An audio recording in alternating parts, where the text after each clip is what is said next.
My little brother's prank almost got me arrested. I'm Ava, a junior in high school, and my 10-year-old brother Mason has always been one of those kids who thinks every terrible idea is hilarious. Usually that meant putting fake spiders in my backpack or changing my phone wallpaper to embarrassing baby photos. This time, it almost destroyed my life. It started after our family vacation to Florida. We'd spent 4 days at Disney, and by the time we started the 14-hour drive back to Ohio, I was completely exhausted.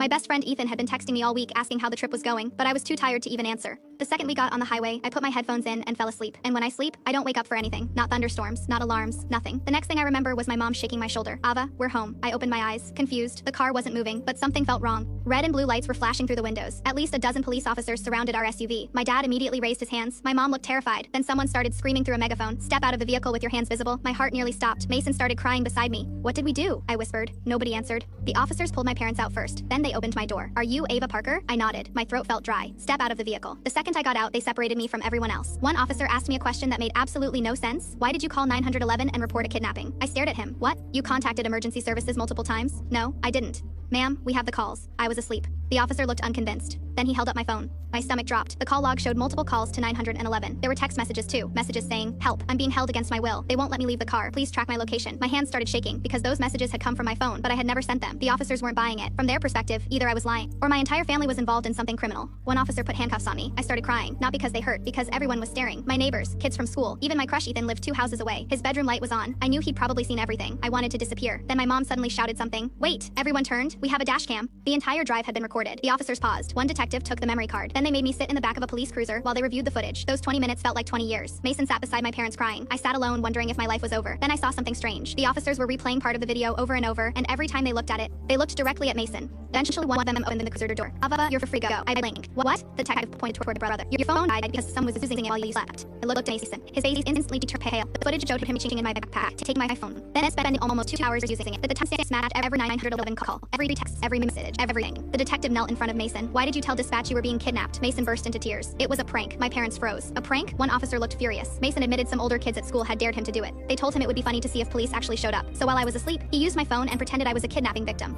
Nobody laughed. Not the officers, not my parents, not me, because over a dozen police units had spent hours tracking our vehicle across state lines. Resources had been diverted. Emergency personnel had been mobilized. And all because my little brother wanted a joke. When an officer stepped toward him, Mason panicked. He ran across our front yard screaming. 2 officers chased after him. The entire thing looked like something out of a sitcom, except nobody was laughing anymore. In the end, I wasn't arrested. The officers apologized to me, but they also explained something to my parents. False emergency reports are serious, really serious. Even for minors. Mason wasn't going to prison, but there were still consequences. The next few months were filled with court hearings, community service, and mandatory counseling. And for the first time in his life, my brother learned that some jokes aren't actually funny. A week later, Ethan finally texted me, "Hey, are you okay?" I said yes. Then he replied, "Good," because watching 12 cops arrest my neighbor was the most terrifying thing I've ever seen. I laughed so hard I almost dropped my phone. At least somebody got a good story out of it.